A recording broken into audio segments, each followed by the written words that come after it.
दोस्तों, आज हम महात्मा बुद्ध की एक ऐसी कहानी लाए हैं जिसे सुनकर आप गंदे और वासना के विचार रोक सकते हैं।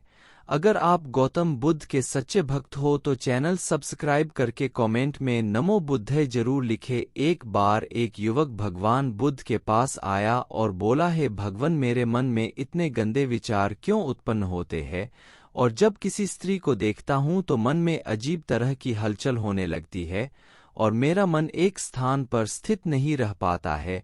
भगवान, आप बताए कि यह मेरी कामवासना गलत है क्या? तो गौतम बुद्ध ने कहा कि यह कुछ गलत नहीं है। गौतम बुद्ध ने बताया कि यह कामवासना तो जानवरों में भी होती है। तो शिष्य बोला, हाँ होती है, तो उसे कोई गलत नहीं कहता क्यों? तो शिष्य ने जवाब दिया, प्रभु मुझे नहीं पता, आप बताए। तो गौतम बुद्ध ने बताया कि जानवरों में यह कामवासना आनंद लेने के लिए नहीं बल्कि संतान उत्पन्न करने के लिए होती है, परंतु मनुष्य हर कार्य आनंद के लिए करता है। तो प्रभु, इसे किस तरह रोका जा सकता है? तो भगवान गौतम बुद्ध ने बताया कि कुछ शिष्य प्रतिदिन भिक्षा मार्ग में जाते थे और रास्ते में एक नदी पड़ती है।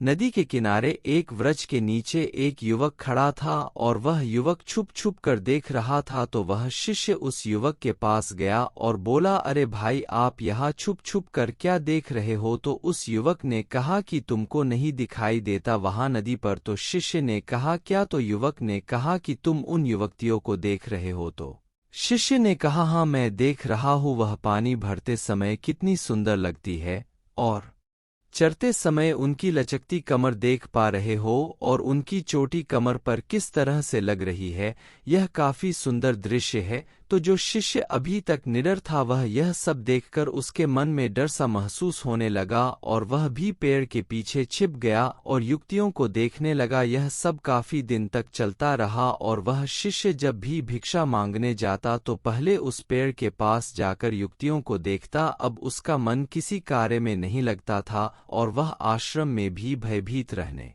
लगा और बस वह उस दृश्य के बारे में सोचता रहता और उसे रातों को भी अच्छी नींद न आती। फिर शिष्य की यह सब हरकत देख गौतम बुद्ध बोले कि कल मैं तुम्हारे साथ भिक्षा लेने चलूंगा। और यह सुनकर शिष्य बोला, नहीं गुरुदेव, आपको साथ जाने की कोई आवश्यकता नहीं है, मैं खुद ही भिक्षा ले आऊंगा। तो बुद्ध बोले, जैसा तुम्हें अच्छा लगे। फिर शिष्य भिक्षा की पोटली लेकर चल दिया और बुद्ध भी उसके पीछे चल दिए। और कुछ दूर चलने के बाद बुद्ध ने देखा कि उनका शिष्य और एक युवक छुप छुप कर कुछ देख रहा है। और फिर बुद्ध उसके पास गए और बोले, यह तुम क्या कर रहे हो? गुरु की आवाज सुनकर शिष्य बहुत ही डर गया और बोला, कुछ नहीं गुरुदेव, आज से ऐसा कोई कार्य नहीं करूंगा, मुझे माफ कर दे और आपसे यह वादा करता हूँ कि आज के बाद ऐसी कोई गलती नहीं होगी। और फिर वह आश्रम की ओर चले आए।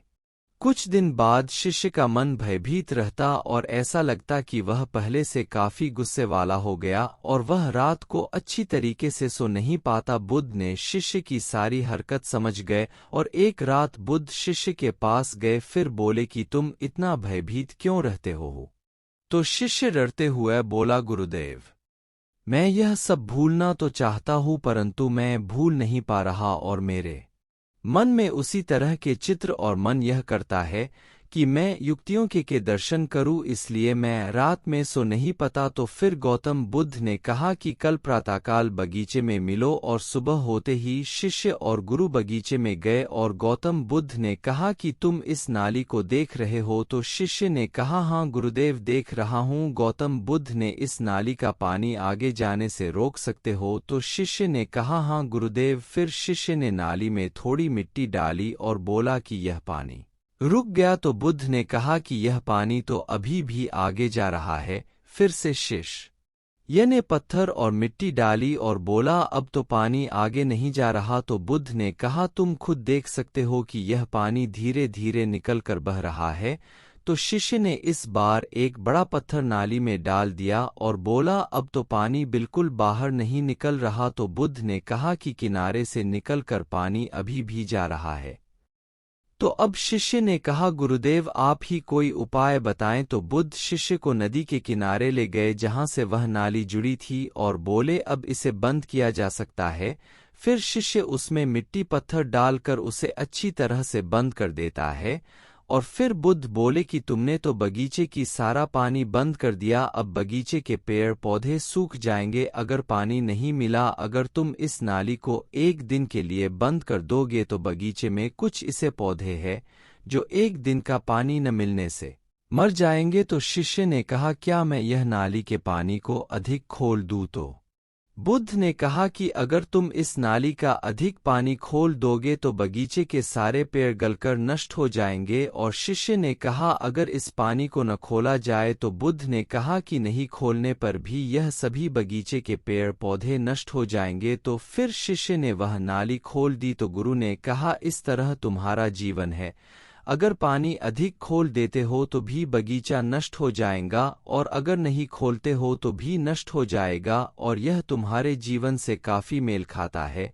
तुमने कुछ सीखा? तो शिष्य ने कहा, हाँ गुरुदेव। फिर शिष्य को इस रात अच्छी नींद आई और फिर सुबह होते ही भिक्षा लेने चल दिया और नदी के पास जाकर उसने देखा कि वही युक्तियां पानी भर रही है।